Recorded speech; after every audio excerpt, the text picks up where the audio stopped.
आज हम बात करेंगे छठे चैप्टर का ध्यान योग, जिसका नाम है 18वें श्लोक से लेकर 24वें श्लोक तक बात करेंगे। ठीक है, तो उससे पहले हम मंगलाचरण करते हैं।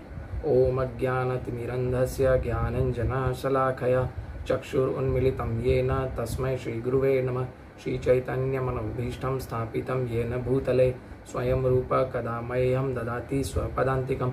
वन्देऽहं श्रीगुरु श्रीयुतपदकमलं श्रीगुरुं वैष्णवांश्च श्रीरूपं साग्रजातं सगण रघुनाथान्वितां तं सजीवं साद्वैतं सावधूतं परिजनसहितं श्रीकृष्ण चैतन्यदेवं श्रीराधाकृष्णपादान् सगण ललितान् विशाखांश्च।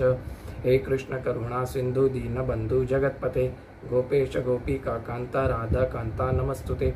तप्त कांचन गौरंगी राधे वृंदावनेश्वरी वृषभानो सुते देवी प्रणमामि हरिप्रिये।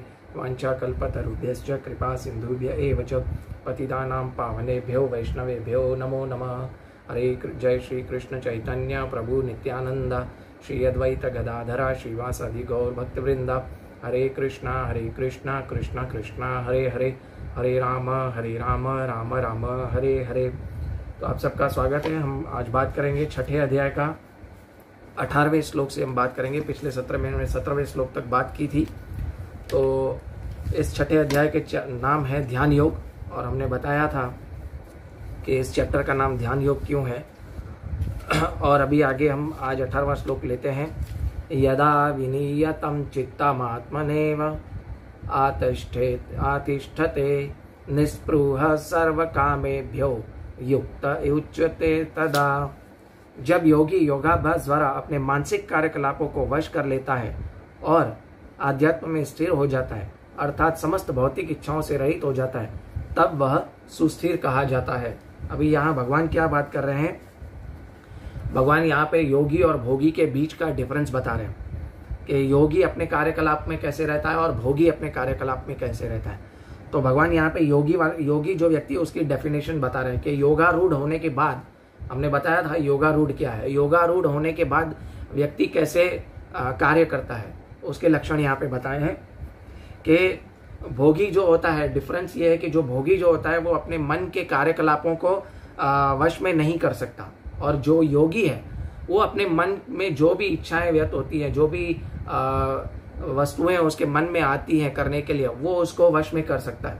तो भगवान ने यहाँ पे ये जो बताया है, और इसमें एक बहुत ही अच्छा उदाहरण याद आता है जो श्रील प्रभुपाद ने तात्पर्य में भी दिया है कि अम्बरीश महाराज जो थे वो एक भक्ति योगी थे, पूर्ण योगी थे, जो हमेशा भगवान का मंदिर मार्जन करने में, भगवान की अर्च विग्रह सेवा करने में और भगवान के कथाओं कानों द्वारा सुनने में अपने पैरों का इस्तेमाल करते थे भगवान के मंदिर जाने के लिए।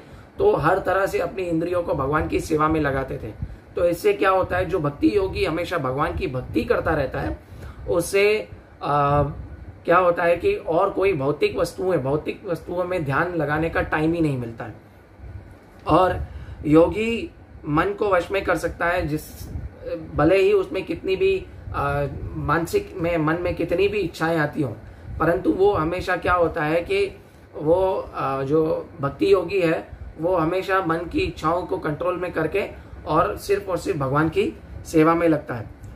और इसका उलट है कि जो भोगी है उसका क्या होता है कि वो सिर्फ और सिर्फ अपनी इच्छाएं पूर्ण करने में लगा रहता है।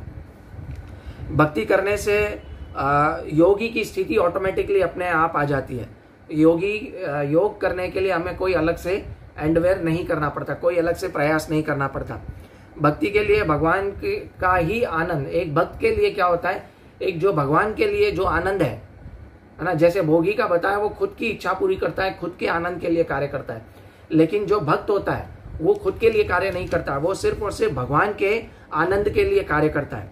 वो सिर्फ और सिर्फ ये सोचता है कि मैं भगवान को कैसे है ना तुष्ट करूं, भगवान के कैसे प्रसन्न करूं, वो हमेशा ये सोचता रहता है। तो ये डिफरेंस है योगी और भोगी में। भगवान अभी यहाँ पे श्रील प्रभुपाद क्या उदाहरण देते हैं कि साधारण मनुष्य तुलना में योगी के कार्यों का विशेषता होती है कि वह समस्त भौतिक इच्छाओं से मुक्त रहता है, जिसमें मैथुन प्रमुख है। आप देखिए कितने भी योगी जो लोग जाते हैं वो मन समस्त इच्छाओं से रहित नहीं होते, उनमें सबसे एक प्रमुख इच्छा रहती है मैथुन। जैसे आपने देखा होगा विश्वामित्र, इतने सालों तपस्या करने के बाद, ऐसे बहुत सारे एग्जाम्पल हैं। तो विश्वामित्र ने तपस्या इतने सालों करने के बाद भी वो उनमें मन में एक काम वासना की भावना आ गई, मैथुन की इच्छा आ गई। तो योगी जो योगी होता है उसमें कभी भी ये इच्छा आ सकती है, परंतु एक भक्त है वो हमेशा अपनी इंद्रियों को भगवान की सेवा में लगा के रखता है, इसीलिए उसमें ऐसी इच्छाएं होना शुरू में हो सकती है, लेकिन जब भी वो शुद्ध भक्त बन जाता है तो उसमें ऐसी इच्छाएं कभी नहीं आती। जैसे आप योगी वाले सन्यासी देखो, उनका हमेशा फॉल डाउन होता है, लेकिन जो भक्ति योगी वाले सन्यासी होते हैं, जो भक्ति योगी होते हैं और ऐसे त्रिदंडी सन्यासी होते हैं, उनका कभी भी फॉल डाउन नहीं होता है। तो ये डिफरेंस है योगी और भोगी में। फिर आगे प्रभुपाद बताते हैं कि एक पूर्ण योगी अपने मानसिक कार्य में इतना अनुशासित होता है, उसे भौतिक इच्छा के विचलित नहीं कर सकती। यह इस अवस्था को कृष्ण भावना भावित व्यक्तियों द्वारा स्वतः प्राप्त हो जाती है। देखिए श्रील प्रभुपाद भी यही बता रहे हैं कि आपको अलग से प्रयास करने की जरूरत नहीं है। अगर आप कृष्ण भावना भावित हो तो आपको ये इच्छा, ये जो पोजीशन है कि समस्त इच्छाओं से रहित, भौतिक इच्छाओं से रहित की जो इच्छा है वो आपको स्वतः प्राप्त हो जाएंगी। ठीक है। फिर अभी आगे भगवान 19वें श्लोक में बताते हैं, यथा दीपो निवातस्थो नयंगते सोपमा स्मृता योगी नो अत चित्तस्य युजंतो योगमान आत्मना। यानी भगवान कह रहे हैं कि जिस प्रकार वायु रहित स्थान में दीपक हिलता डुलता नहीं है, उस प्रकार जिस योगी का मन वश में होता है वह आत्म तत्व के स्थान में सदैव स्थिर रहता है। अभी भगवान यहाँ पे कैंडल की एनोलॉजी दे रहे हैं कि जो दीपक है, दीपक की एनोलॉजी दे रहे हैं कि हवा नहीं हो तो वो क्या होता है कि वो हिलता डुलता नहीं है दीपक।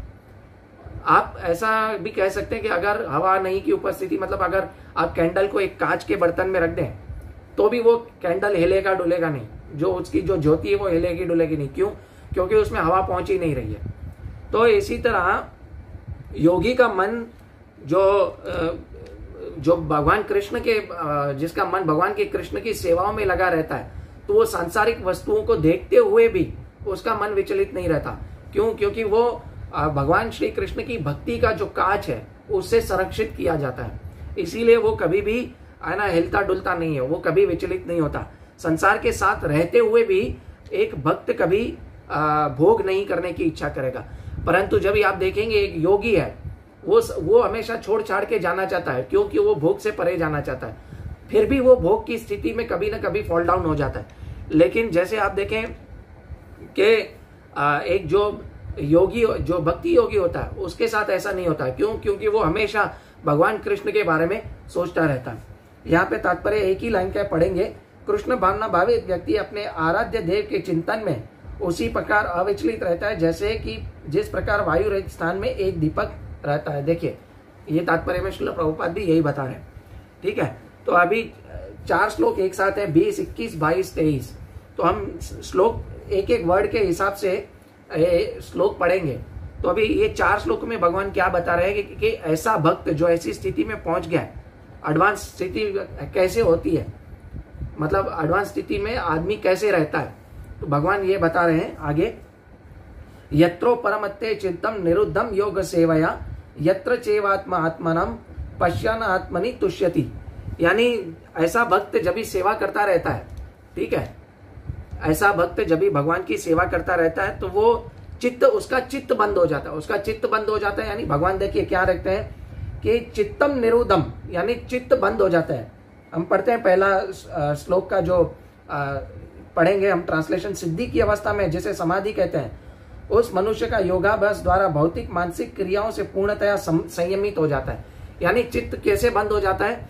चित्त इस तरह से बंद हो जाता है कि उसका चित्त सिर्फ भगवान की सेवा में लगा रहता है और वो चित्त है ना भौतिक इच्छाओं के प्रति बंद हो जाता है, भौतिक भोग के प्रति बंद हो जाता है। ऐसा भक्ति योगी होता है। और हमें ये कब पता चलेगा कि हम भगवान की हमारा चित्त बंद हो चुका है? हमें तब पता चलेगा जब हम भगवान की भक्ति सही तरह से करेंगे, और तब पता चलेगा कि जब हमारा जप बराबर हो रहा है, सबसे पहला श्रवण और कीर्तन बराबर हो रहा है कि नहीं हो रहा है। ऐसा अगर हमारा बराबर हो रहा है तो हमें पता चलेगा कि हम भी चित्तबद्ध हो गए। हम है नहीं अभी, लेकिन हमें इस स्थिति तक पहुंचना है। हमारा लक्ष्य यही होना चाहिए कि हम 24 घंटा भगवान की सेवा के बारे में सोच सकें। फिर अगले श्लोक में भगवान बताते हैं सुखम आत्यनिकम यतद बुद्धि ग्राह्यमति इंद्रियम वेति तत्र चैवायम स्थितश्चलति तत्वतः। ये 4 श्लोक एक साथ है, लेकिन मैं एक एक वर्ड समझाने के लिए अलग अलग पढ़ रहा हूं। तो इसमें भगवान कह रहे हैं कि इस सिद्धि की विशेषता यह है कि मनुष्य शुद्ध मन से अपने आप को देख सकता है और अपने आप में आनंद उठा सकता है। यानी भगवान क्या बता रहे हैं इस श्लोक में, सुखम आत्यनिकम, यानी अब वो अपने आप का स्वरूप पहचान सकता है कि कैसा स्वरूप, मैं कौन हूं, मेरी स्थिति क्या है, मैं भगवान का दास हूं, मैं आत्मा हूं, मैं शरीर नहीं हूं। ऐसे वो पहचान जाता है, अपना स्वरूप पहचान सकता है कि वो हमेशा भगवान का दास है ना। वो भोक्ता नहीं है, भोक्ता भगवान है। भोक्ता राम यज्ञ तपसाम सर्वलोक महेश्वरम, भगवान कहते हैं। अब वो अपने चित्त में जो कुछ भी चल रहा होता है, किसके लिए चल रहा होता है, मैं कैसे भगवान की सेवा करूं, भगवान को कैसे मैं प्रसन्न करूं, ऐसे उसके मन में चलता रहता है। तो वो सोच सकता है कि मैं भगवान की सेवा में कैसे लगा रहा हूं। तो इस तरह वो अपने स्वरूप को पहचान लेता है, और अपने स्वरूप को पहचानने के बाद वो क्या हो जाता है, उसका जो अंदर है चित्त आनंदमयी हो जाता है, सुख हो जाता है, उसमें उसको सुख मिलता है, उसको परम सुख मिलता है। वो 3 गुणों से परे हो जाता है, ठीक है। और वो हमेशा संतुष्ट रहता है। संतुष्ट का मतलब ये नहीं है कि वो लेजी हो जाता है। संतुष्ट का मतलब ये है कि उसको जो भी परिणाम मिलता है उसको एक्सेप्ट करता है। और दूसरा संतुष्ट का मतलब ये है कि वो सिर्फ और सिर्फ भगवान के प्रति ही अपना सब कुछ सोचता है और उसी में संतुष्ट रहता है, और ये और ज्यादा कार्यरत होता है। संतुष्ट का मतलब ये नहीं कि लेजी, संतुष्ट का मतलब ये है कि और ज्यादा कार्यरत रहता है भगवान की सेवा में, भौतिक वस्तुओं को पाने के पीछे नहीं भागता। तो संतुष्ट का मतलब हमें बराबर समझना चाहिए, क्योंकि बहुत सारे लोग संतुष्ट होने का मतलब सोचते हैं मैं संतुष्ट हूं, ठीक है, जो हुआ ठीक है, हाँ मुझे मिल गया तो मिल गया, नहीं मिला तो नहीं मिला, ठीक है, वो ठीक है। लेकिन उसके बाद आगे कार्य करेंगे कि नहीं करेंगे, है ना। कार्य करना बंद नहीं करना है, आलसी नहीं बंद होना है। भगवान की सेवा में अगर आप आलसी बन जाओगे तो आप संतुष्ट नहीं हो, आप एक्चुअली लेजी हो। आप वो संतुष्ट का उल्टा मतलब हो जाता है। संतुष्ट का यह श्लोक में मतलब यह है कि वो आगे भगवान की सेवा में और कार्यरत रहता है और भगवान की सेवा करने में और संतुष्ट नहीं होता। लेकिन उसको ये आनंद मिल जाता है, सुख मिल जाता है कि वो सिर्फ और सिर्फ उसको भगवान की सेवा करनी है, उसमें वो संतुष्ट रहता है। भौतिक चीजों के प्रति संतुष्ट नहीं रहता। भौतिक चीजों तो उसके लिए कुछ मायने ही नहीं रखती, ठीक है। फिर इसका तीसरा श्लोक है, क्या बोल रहे हैं कि वेति तत्र चेवायम स्थित चलती यलद्वा चापरम लाभम मन्यते ना अधिकम ततः, यानी वेति यत्र न चैवायम स्थितश्चलति तत्वतः यम लद्वा चापरम लाभम मन्यते ना अधिकम ततः। यानी पहले हमने देखा कि भोगी आनंद लेने की क्वालिटी, जैसे हम कोई भी वस्तु में आनंद लेते हैं, जैसे एक योगी है, भक्ति योगी है, वो आनंद लेता है, वो किस चीज में आनंद लेता है, भगवान की भक्ति करने में आनंद लेता है ना, उसको भगवान के भजन गाने में आनंद लेता है। लेकिन भोगी वस्तु क्या होता है, उसको पिक्चर के मुंडेन सॉन्ग्स गाने में आनंद मिलता है ना। एक योगी है, उसको भगवान का प्रसाद पाने में आनंद मिलता है। लेकिन एक भोगी है ना, एक आनंद का फर्क है। लेकिन वो आनंद कैसा खराब है, एक आनंद के डिग्रेडेड आनंद है और एक उच्च प्रकार का आनंद है। तो आनंद में फर्क रहता है। तो उच्च आनंद क्या है, वो हमें भगवान का सेवा करना, ठीक है। और उसके बाद जैसे ही उसको ऐसा आनंद मिलता है, भजन में आनंद मिलता है, वो 3 गुणों से ऊपर उठ जाता है। और जब वो 3 गुणों से ऊपर उठता है तो भक्त को सुख और शांति मिलती है, ठीक है। सुख और शांति मिलती है। और अशांति का मतलब है तीनों गुणों का जो आपके लाइफ में होना, उसको अशांति बोलते हैं। यानी आपकी भौतिक इच्छाओं को अभी भी अपने मन में रखना, तो आप कभी भी शांति प्राप्त नहीं कर सकते। लेकिन भक्ति का सुख मतलब वो शांति का सुख है, और 3 गुणों से मिलता हुआ सुख वो अशांति है। तो अभी इस श्लोक में क्या भगवान समझा रहे हैं कि एक जब भी सुखी व्यक्ति बुद्धि से परे है, यानी मतलब वो जुगाड़ से अपने आप को सुख नहीं ढूंढता, उसको ऑटोमेटिकली भगवान की सेवा में सुख आने लगता है। देखिए, उस आनंदमय स्थिति में वह दिव्य इंद्रियों द्वारा असीम दिव्य सुख में रहता है। इस प्रकार स्थापित मनुष्य कभी सत्य के विपथ नहीं होता और इस सुख की प्राप्ति को जाने पर वह बड़ा कोई दूसरा लाभ नहीं उठाता। ऐसी स्थिति को पाकर मनुष्य बड़ी से बड़ी कठिनाई में विचलित नहीं होता और निसंदेह भौतिक संसर्ग से उत्पन्न होने वाले समस्त दुखों से वास्तविक मुक्ति है। यानी भौतिक संसर्गों से जो उसको दुख मिलता है उससे वो हमेशा दूर रहता है। क्यों? क्योंकि उसको एक परम आनंद मिल गया, विषय विना निवर्तन्ते, यानी उसको उच्च हायर टेस्ट मिल गया, तो वह भौतिक सुखों में आनंद नहीं लेता, वो कोई जुगाड़ करके अपना सुख नहीं बांधता, वो उसको सिर्फ और सिर्फ भगवान की भक्ति में सुख मिलता है। किसी भी स्थिति में वो विचलित नहीं रहता, मतलब वो हमेशा, जैसे हमने पीछे देखा, सुख दुख है ना, सर्दी गर्मी में विचलित नहीं रहता है। इसका मतलब हमने समझाया था कि वो हमेशा भगवान को याद करता है, ऐसे वो कभी विचलित नहीं रहता है। विचलित नहीं रहता का एक्चुअली मतलब ये है। इसमें हम पढ़ेंगे कि जैसे कि घर में कोई किसी की मृत्यु हो गई, कुछ दुर्घटना हो गई, है ना, कुछ भी हो गया, लेकिन वो हमेशा हमेशा भगवान की सेवा में लगा रहता है। इसके लास्ट परपट के लास्ट पैराग्राफ में श्रील प्रभुपाद यही बता रहे हैं कि वो कोई भी स्थिति हो, किसी के घर में कोई किसी की मृत्यु हो जाए या किसी बालक का जन्म हुआ या कुछ भी हो जाए, वो कभी विचलित नहीं होता, वो सिर्फ और सिर्फ हमेशा भगवान की सेवा में तत्पर रहता है, भगवान का नाम हमेशा जपता रहता है। और भक्ति करते धीरे धीरे हमें ये पता चल जाएगा कि हमें एक्चुअली असली सुख प्राप्त हो रहा है कि नहीं हो रहा है। ये सिर्फ और सिर्फ अनुभव से आएगा, ज्ञान लेने से नहीं आएगा। ज्ञान को हमें अपनी लाइफ में आगे बढ़ाएंगे तो उसको विज्ञान बनाएंगे तो हमें पता चलेगा कि एक्चुअली असली सुख क्या है। ठीक है, और भक्ति करने से ही पता चलेगा कि इसके परे कुछ नहीं है। क्योंकि एक अगर आप गुलाब जामुन खाओ और उसके बाद अगर आपने चाय पिए, जो कोई चाय पीता हो, आप चाय पी के देखो तो आपको चाय का जो टेस्ट है वो फीका लगेगा, है ना। तो इस तरह से अगर आप भक्ति के मार्ग पे आगे बढ़ते रहेंगे तो आपको ये भौतिक सुख जब जो है वो सब फीके लगने लगेंगे, उसमें आनंद नहीं आने लगेगा, उनसे घृणा होने लगेगी। जैसे हमने पहले बताया था, घृणा होने का मतलब यह है कि कोई आपको कन्विंस कर ले कि ये भौतिक चीज, ये वस्तु अच्छी है, आप इसका भोग करिए, परंतु आप उसके बाद भी उस भौतिक वस्तु का भोग नहीं करें, इसको बोलते हैं घृणा होना। ठीक है, मतलब ये सब जो क्वालिटी हमारे में आई है कि नहीं आई है, ये हमें चेक करना है। भक्ति करते करते हमें पता चलेगा कि हम में ये धीरे धीरे सब क्वालिटी आई है कि नहीं आई है, हम भगवान की भक्ति में आगे बढ़ रहे हैं कि नहीं बढ़ रहे हैं, है ना। इससे हमें पता चलेगा। और योगाभ्यास से मनुष्य जो होता है वो भौतिक धारणाओं से परे नहीं होता, यानी उसको सिर्फ और सिर्फ भक्ति योग से पता चलता है कि हमें भगवान की सेवा कैसे करनी है। ठीक है, इसका तात्पर्य में बहुत लंबा तात्पर्य है, आप पढ़ लीजिएगा इसका, क्योंकि 4 श्लोकों का तात्पर्य है, तो इस तात्पर्य में ज्यादा नहीं जाएंगे, क्योंकि इसका जो मैंने आपको पूरा विश्लेषण ऑटोमेटिकली बता दिया। भगवान श्रीमद् भगवद गीता के ये तात्पर्य पढ़ के ही मैंने बताया है। ठीक है, अभी दूसरा लक्षण, अभी भगवान क्या बता रहे हैं 24वें श्लोक में, कि मनुष्य को चाहिए कि संकल्प तथा श्रद्धा से योगाभ्यास से में लगे रहे और पद से विचलित ना हो। उसे चाहिए कि मनोधर्म से उत्पन्न होने की इच्छाओं को निरपवाद रूप से त्याग दे और इस प्रकार मन के द्वारा सभी और इंद्रियों के वश में करे।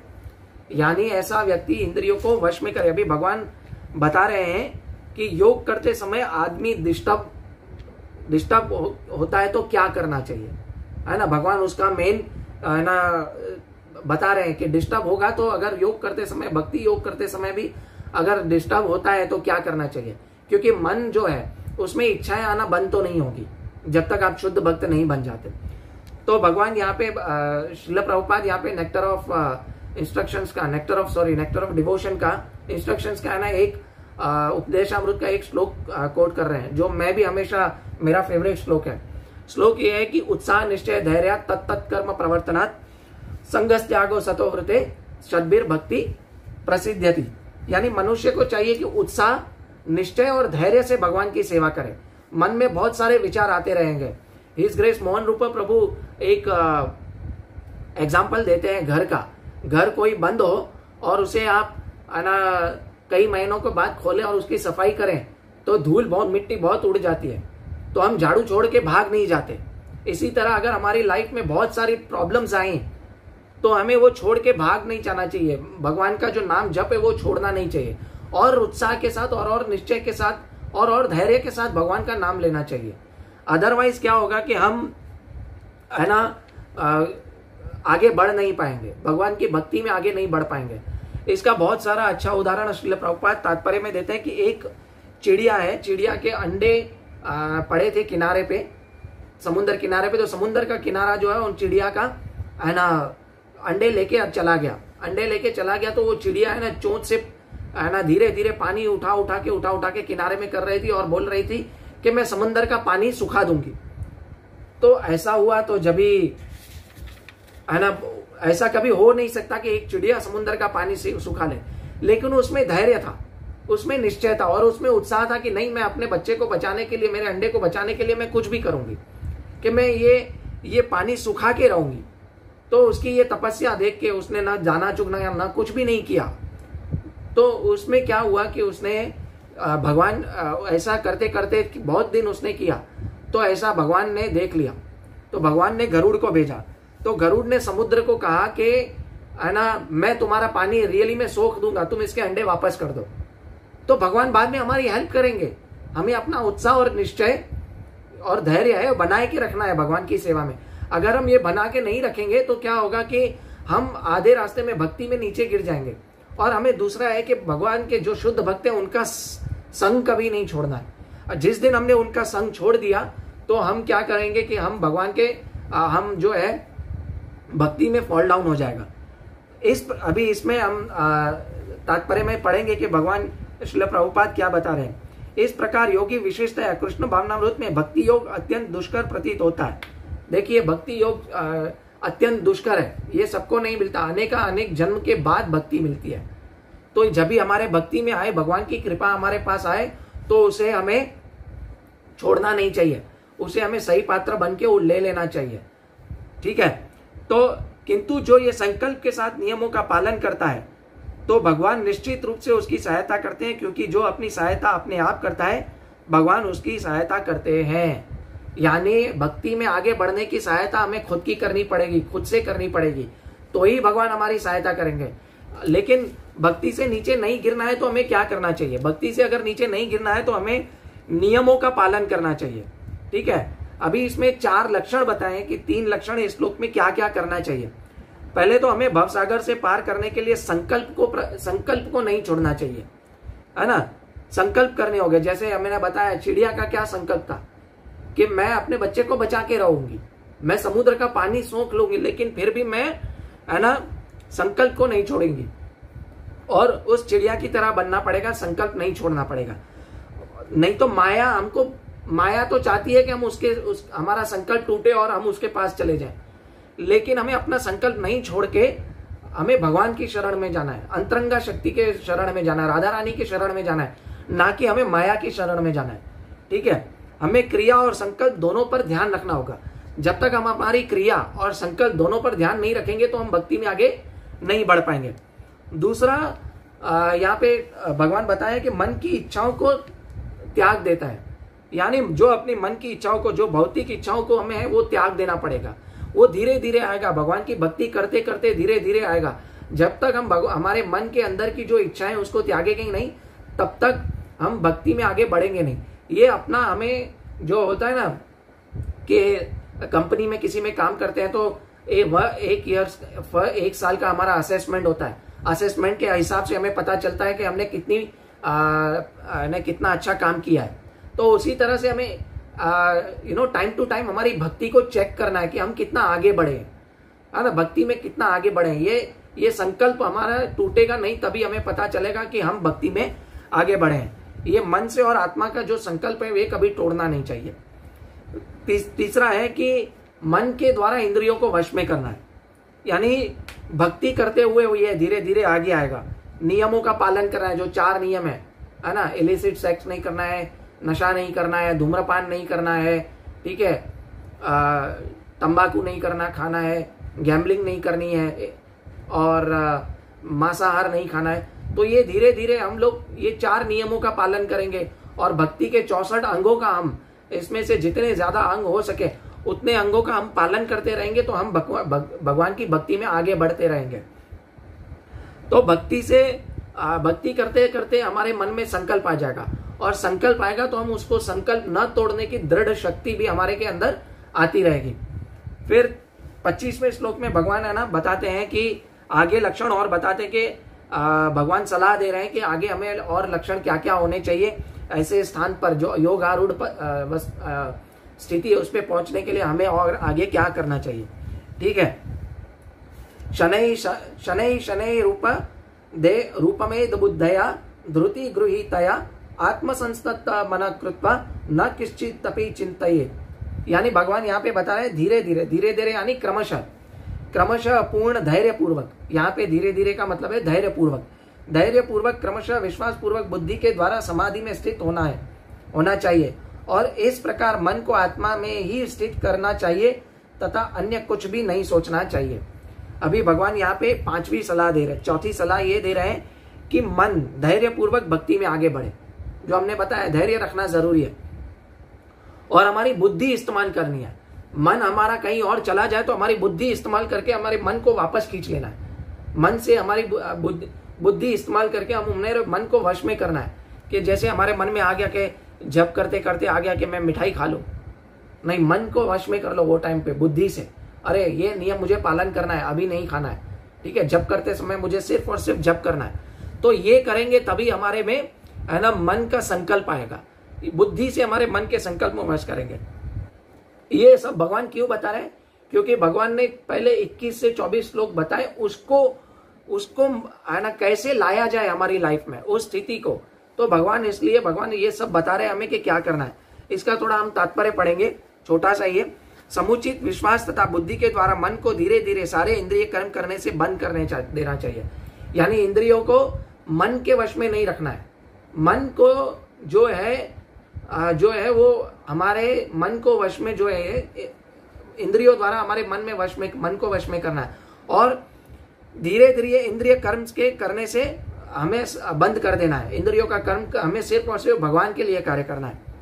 यह प्रत्याहार कहलाता है। यानी ये तीसरी स्थिति है। बोला ना, यम नियम आसन धारणा प्रत्याहार धारणा ध्यान समाधि, ये 8 है। तो उसमें ये प्रत्याहार है। मन को विश्वास ध्यान तथा इंद्रिय निवृत्ति के द्वारा वश में करते हुए समाधि में स्थिर रहना चाहिए। तो एक भक्त के लिए समाधि क्या है? भक्त के लिए समाधि ये है कि वो हर वक्त भगवान के बारे में सोचता रहे। भक्त के लिए समाधि ये है। योगी के लिए समाधि ये है कि वो बैठे, क्योंकि योगी वो प्रत्यक्ष रूप से भगवान का दर्शन नहीं कर सकता, लेकिन एक भगवान का जो भक्त है वो प्रत्यक्ष रूप से भगवान का दर्शन कर सकता है। उसे उस समय देहात्म बुद्धि में अनुरक्त होने की कोई संभावना नहीं रह जाती। दूसरे शब्दों में, जब तक इस शरीर का अस्तित्व है तब तक मनुष्य पदार्थ में लगा रहता है, किंतु जो उसे इंद्रिय तृप्ति के विषय में नहीं सोचना चाहिए। उसे परमात्मा के आनंद के अतिरिक्त अन्य कुछ आनंद का चिंतन नहीं करना चाहिए। उसे भगवान के आनंद के अलावा और कुछ नहीं सोचना चाहिए। यानी उसे ये सोचना चाहिए कि मैं भगवान को कैसे प्रसन्न करूं, तो ही वो इसी योगारूढ़ स्थिति पे पहुंच पाएगा। अदरवाइज ये नहीं सोच सकेगा कि मैं कैसे भगवान की सेवा कर सकूं।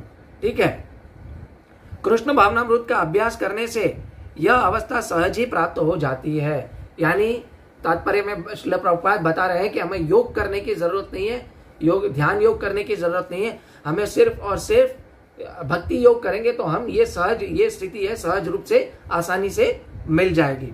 ठीक है, अभी 26वां श्लोक आज का लास्ट श्लोक करेंगे। यतो यतो निश्चलित मनश्च लमस्थितरम स्थिरम ततस्तत्तो नियमस्य तदात्मनेव वशम नयेत। यानी मन अपनी चंचलता तथा अस्थिरता के कारण जहां कहीं भी विचरण करता है, मनुष्य को चाहिए कि उसे खींचे और अपने वश में करे। मन को अपने वश में करना है। हम बहुत सारी चीजें सोचते हैं, माला जपते समय बहुत सारी चीजें आएंगी, लेकिन वो कैसे वश में रहेगा? वो बुद्धि और आत्मा के द्वारा वापस खींच लिया जा सकता है। बुद्धि द्वारा हमें पता है कि हमें ये कार्य नहीं करना है, और आत्मा द्वारा यानी ज्यादा से ज्यादा हमें आत्मा को भगवान की सेवा में लगाना है। यानी इंद्रियों द्वारा धीरे धीरे हम भगवान की सेवा में लगाएंगे तो हमें पता चलेगा कि हम आत्मा को भी भगवान की सेवा में लगा जाए, क्योंकि जीवेर स्वरूप है कृष्णेर नित्य दास। तो भगवान का जो हमारा जो स्वरूप है वो भगवान का दास है। तो हमें अपना स्वरूप समझ में आ जाएगा तो हम ऐसा जो मनुष्य जो बहुत सारी वस्तुओं में है ना चला जाता है, तो उसको मन को वापस खींच सकते हैं। और सभी नियम श्रील प्रभुपाद कहते थे कि मन को वश में कैसे किया जाए। जैसे हम ये सब नियम हमें स्ट्रिक्टली पालन करेंगे तो हम मन को वश में कर सकेंगे। 4 नियम हम जब तक नहीं पालन करेंगे तब तक हम मन को वश में नहीं कर सकेंगे। इसलिए अब श्रील प्रभुपाद हमेशा 4 नियमों पे है ना बहुत ज्यादा है ना भार देते थे। तो हम इसका तात्पर्य पढ़ेंगे कि मन स्वभाव से ही चंचल और अस्थिर है, किंतु स्वरूप सिद्ध योगी को मन को वश में लाना होता है, उस पर मन का अधिकार नहीं होना चाहिए। यानी आत्मा के ऊपर मन का अधिकार नहीं होना चाहिए, आत्मा का अधिकार मन के ऊपर होना चाहिए। ठीक है, जो मन तथा इंद्रियों को भी वश में रखता है वह गोस्वामी कहलाता है, यानी सभी इंद्रियों का स्वामी कहलाता है, जो मन तथा इंद्रियों को वश में रखता है। क्योंकि मन भी छठी इंद्रिय है, भगवान ने बताया है 5 इंद्रियां और उसमें छठी इंद्रिया मन है। मनःषष्ठानि इंद्रियाणि प्रकृति स्थानी कर्षते, भगवान ने कहा है कि छठी इंद्री मन है। और जो मन को वशीभूत होता है वह गोदास अर्थात इंद्रियों का सेवक कहलाता है। यानी जो मन के वश में है, जो इंद्रियों के वश में है, वो गौदास यानी गौ यानी इंद्रिया, गौदास या और मन के वश में कहलाता है। वो हमेशा मन के वश में इंद्रियों के दास बना रहता है। गोस्वामी इंद्रिय सुख के मानसक से विज्ञ है। दिव्य इंद्रिय सुख वे है जिसमें इंद्रिया ऋषिकेश तथा इंद्रियों के स्वामी भगवान कृष्ण की सेवा में लगी रहती है। ऋषिकेश सेवनम भक्ति रुच्यते, यानी ऋषिकेश यानी अपने ऋषिक से ऋषिकेश की सेवा करो। ऋषिकेश है ना, उपदेशामृत में आता है कि सर्व उपाधि विनिर्मुक्तम तत्परत्वेन निर्मलम ऋषिकेश सेवनम भक्ति रुच्यते। अपनी यानी अपनी इंद्रियों से भगवान की सेवा करना, ऋषिकेश की सेवा करेंगे तो इंद्रियां और मन ऑटोमेटिकली अपने वश में रहेंगी। और शुद्ध इंद्रियों के द्वारा कृष्ण की सेवा कृष्ण चेतना या कृष्ण भावनामृत कहलाती है। ऐसी चेतना, ऐसी स्थिति कृष्ण भावनामृत कहलाती है। तो ऑटोमेटिकली मन अपने वश में आ जाएगा। ठीक है, मन और इंद्रियां अपने वश में रहेंगी। इंद्रियों को वश में पूर्ण लाने का यही एक विधि है। कृष्ण भावनामृत ही एक विधि है जो इंद्रियों को मन में वश में ला सकती है। इससे भी बढ़कर बात यह है कि वो योगाभ्यास की परम सिद्धि भी है। यानी इंद्रियों को मन के वश में तो लाता है, लेकिन जो ध्यान योग करते हैं, योगारूढ़ पोजीशन पे पहुंच जाते हैं, तो उनका मेन जो गोल होता है कि भगवान का दर्शन करना मन में, तो उससे भी ऊपर ये कृष्ण भावना भावित, कृष्ण भावनामृत रहना, ये उससे भी ऊपर की एक स्थिति है। क्योंकि जो ज्ञान योगी और ध्यान योगी होते हैं वो भगवान की सेवा नहीं कर सकते, लेकिन जो भक्ति योगी है वो भगवान की सेवा में समक्ष हमेशा तत्पर रहता है। तो वो इन दोनों स्थिति से, ज्ञान योग और ध्यान योग से ऊपर है। कभी हम चर्चा करेंगे ज्ञान और ध्यान योग और भक्ति योग क्या है। ठीक है, तो आज यहाँ पे हमने सीखा कि बुद्धि से कैसे मन को वश में कर दिया जाए और इंद्रियों और इनको कृष्ण भावनामृत में लगा के मन में कैसे वश में कर दिया। योगारूढ़ पद्धति को पहुंचने के बाद हमें क्या करना चाहिए, इधर तक पहुंचने का क्या रास्ता है, ये हमने देखा। ठीक है, तो हरे कृष्णा। मैं अपना यहाँ पे विराम देता हूँ आज वाणी को, और अभी हम वेडनेसडे को करेंगे बाकी का। तो वांछा कल्पतरुभ्यश्च कृपा सिंधुभ्य एव च पतितानां पावनेभ्यो वैष्णवेभ्यो नमो नमः। मुझसे कुछ भी त्रुटि हो गई है तो कृपया मुझे क्षमा करें, और ये ज़्यादा से ज़्यादा लोगों को लेक्चर फॉरवर्ड करें और ज़्यादा से ज़्यादा लोग इसका बेनिफिट उठा पाएँ, ताकि कृष्ण भावना भावित हम श्री चैतन्य महाप्रभु का जो ये मिशन है वो आगे हम बढ़ा सकें। हरे कृष्णा, हरे कृष्णा।